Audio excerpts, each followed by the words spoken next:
हम पाकिस्तान का मैच अल्लाह के फजल से जीत चुके हैं। इस्लामाबाद में वो बैठे हुए हैं, उनके पल्ले कुछ नहीं। इस वक्त ये आप की जो तस्वीरें जा रही हैं, इस्लामाबाद काम पे टांग रही हैं, पसीने आ रहे हैं। और मैं आज अपनी कौम के सामने, मैं आज अपनी सारी कौम के सामने ये कहना चाहता हूं कि मुझे पहली दफा पाकिस्तान में हकीकी आजादी नजर आ रही है। कायदे आजम ने अंग्रेज से आजादी दिलवाई, हमने इंसाफ से, कानून की बालादस्ती से लोगों को उनके हकाक देके हमने रूल ऑफ लॉ, सब इंसान कानून के सामने एक बराबर, हमने इसको हासिल करके अपनी कौम को हकीकी आजादी दिलवानी है। आज हमारे पाकिस्तानी जाते हैं बाहर, इस सारे इलाके से मेहनत कश जाके वहां नौकरियां ढूंढते हैं। यूरोप में क्यों जाते हैं? वहां कोई पैसे बांट रहा है? वो इसलिए वहां जाते हैं उन मुल्कों में, उधर कानून की बालादस्ती, इंसाफ है, और जब इंसाफ होता है तो खुशहाली आती है। तो हमारी जो जंग है, हमारी जंग, ये जो ताकतवर टोला मुल्क के ऊपर कब्जा करके बैठा हुआ है, जिसके लिए एक कानून, अवाम के लिए दूसरा कानून, और ये अरबों रुपए की चोरी करके एनआरओ ले,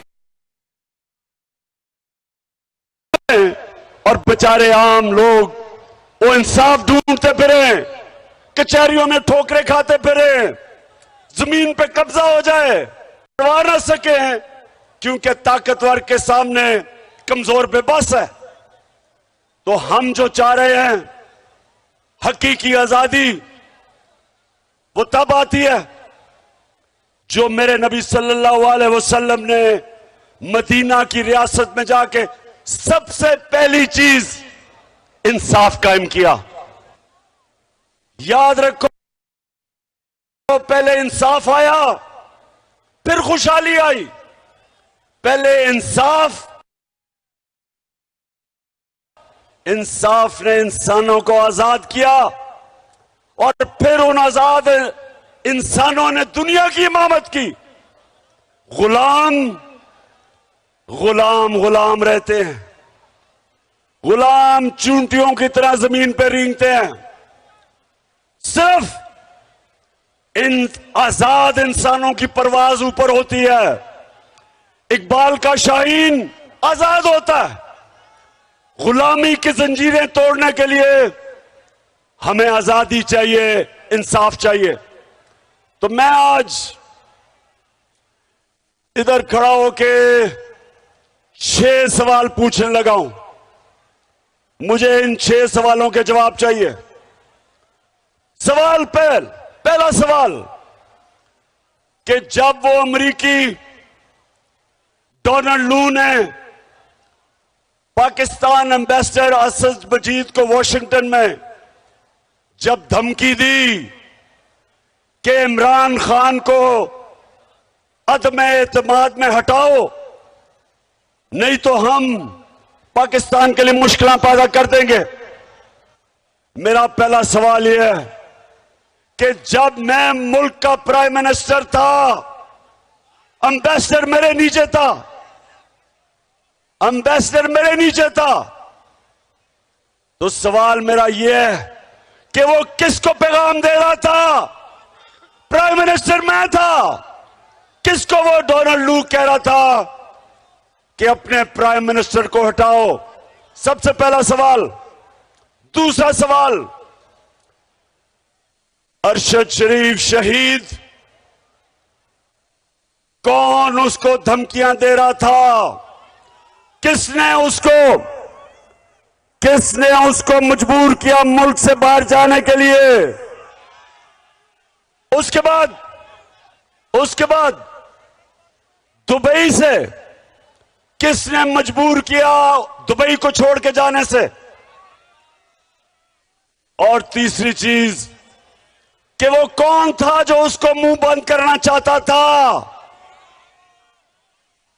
वो जब ये जो रजीम चेंज इसकी साजिश को बेनकाब कर रहा था, तो वो कौन थे जो उसका मुंह बंद करना चाहते थे। और तीसरा सवाल कि सहाफियों को कौन धमकियां दे रहा है, कौन है जो सहाफियों का मुंह बंद करना चाहता है, कौन आजादी राय से खौफजदा है, वो कौन है जो चाहते हैं कि इस मुल्क में मीडिया आजाद ना रहे, वो कौन है जो सहाफियों को धमकी दे के 4 सहाफी अब तक मुल्क से बाहर चले गए, 3 सहाफियों को मारे पड़वाई हैं, एक को जेल दी है, FIR कटवाई है। तो मेरा सवाल ये तीसरा कि वो कौन है जो इस मुल्क में हमारी आजादी लेना चाहता है, हमारी आवाज बंद करके। और चौथा, वो कौन है जिन्होंने आजम खान स्वाति सेनेटर 75 साल उसकी उम्र, उसको पहले बच्चों के उसके पोते और पोतियों के सामने मार पड़वाई और उसके बाद उसको नंगा करके उसके ऊपर तशद्दुद किया। वो कौन है?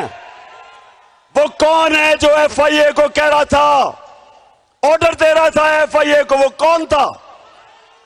और वो कौन था जो शहबाज गिल यूनिवर्सिटी प्रोफेसर, उसको उन्होंने नंगा करके उसके ऊपर तशद्दुद किया? कौन थे वो? पुलिस कहती है जी हम नहीं थे, हमें पीछे से ऑर्डर आए। कौन ऑर्डर दे रहा था? और वो कौन है जो टेलीफोन कर करके नामालूम नंबरों से धमकियां देते हैं लोगों को? कौन है वो? वो कौन है जो कहते हैं कि तहरीक इंसाफ से दूर रहो नहीं तो हम तुम्हारी ऐसी की तैसी कर देंगे? वो कौन है? और मैं ये पूछना चाहता हूं, वो कौन है जो ये चोरों डाकुओं को हमारे ऊपर मुसल्लत किया हुआ है जिन्होंने? और वो सवाल पूछता हूं मैं कि क्या ये इसलिए पाकिस्तान बना था? इसलिए पाकिस्तान बना था, इसलिए कायदे आजम ने जद्दोजहद की थी और अल्लामा इकबाल ने हिंदुस्तान के मुसलमानों के लिए एक अजीम ख्वाब जिसका नाम पाकिस्तान था, क्या ये इसलिए बना था कि इसका इंटीरियर मिनिस्टर 18 कत्ल करने वाला कब्जा ग्रुप राना सनाउल्लाह हो? क्या इसलिए बना था कि भगोड़ा मफरूर मुजरिम लंदन में बैठ के अरबों रुपए की प्रॉपर्टी पे हमारे ऊपर हमें ऑर्डर करे, इस मुल्क में फैसला करे कि आर्मी चीफ कौन बनेगा? और क्या इसलिए यह मुल्क बना था कि उस बाप और उसके 2 बेटों को सजा होने वाली थी 16 अरब रुपए के FIA केस में, और उसको केसेस उसके खत्म करके उसको, एक मिनट चुप, उसको केसेस खत्म करके बाप और बेटों के, और उसको इस मुल्क का वजीर आजम बनाया। इसलिए पाकिस्तान बना था।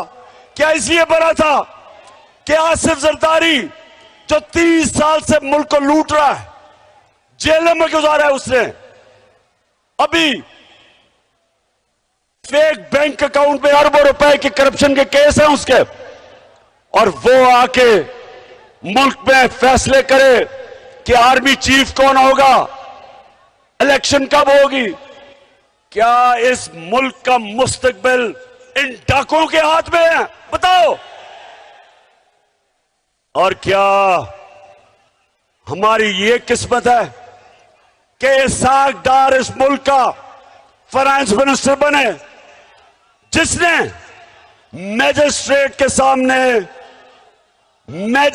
के सामने उसने गवाही दी सन 2000 में कि मैं इसाक डार शरीफ खानदान के पैसे, चोरी के पैसे मनी लॉन्डर करके बर्तानिया भेजता था।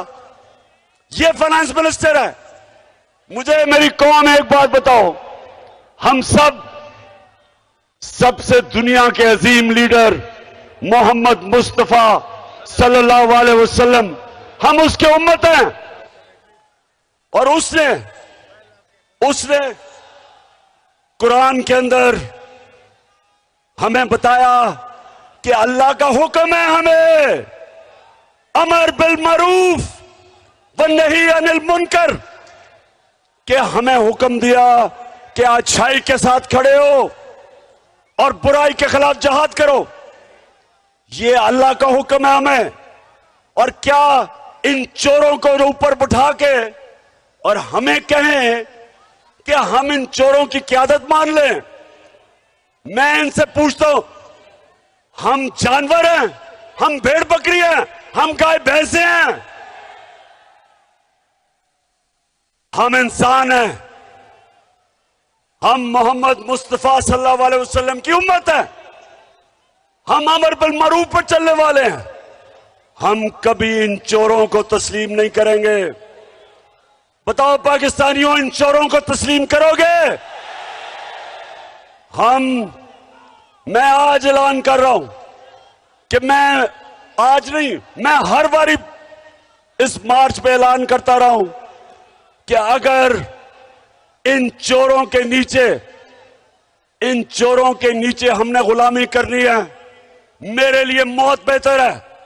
इससे बेहतर है मर जाओ, क्योंकि इनकी गुलामी करने से ज्यादा जिल्लत क्या हो सकती है? बेहतर इंसान मर जाए। मैं कभी इनको तस्लीम नहीं करूंगा। कोई ये गलत फहमी ना समझे कि वहां जाके इस्लामाबाद जाके हमारा ये तहरीक खत्म हो जाएगी।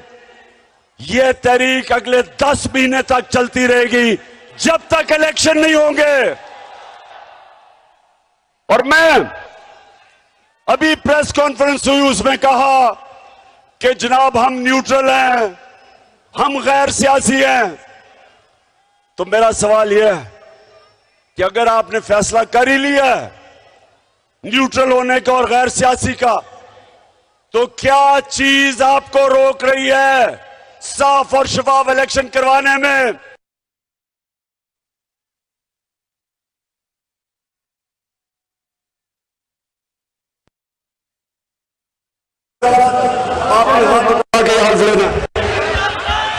अपने अपने मोबाइल फोन की लाइट्स ऑन कर दें, पीछे तक सब हाथ ऊपर कर दें। मैं यहां से पढ़ूंगा, आपने वहां से आवाज से बुलंद उसको रिपीट करना है। अभी शुरू करते हैं। बिस्मिल्लाहिर्रहमानिर्रहीम। हम हल्फ उठाते हैं कि हम पाकिस्तान के आईन की हमेशा पासदारी करेंगे।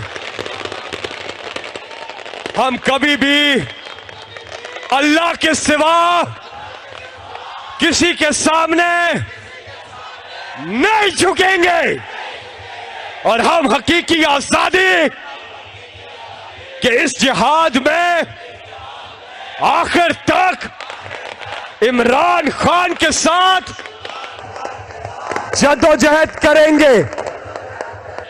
अल्लाह हम सबका हामी और नासिर हो, आमीन। अच्छा, अब जब मैं इस्लामाबाद पहुंचूंगा, यानी पिंडी पहुंचूंगा, मैं सबको कॉल करूंगा और आपने मोटर में, बस में, ट्रैक्टर पे, साइकिल पे, मोटरसाइकिल पे, जो आपको मिले आपने इस्लामाबाद पहुंचना है। और अगर कुछ ना मिले तो पैदल आ जाना, इंशाल्लाह आपका इस्तकबाल करेंगे। पाकिस्तान जिंदाबाद।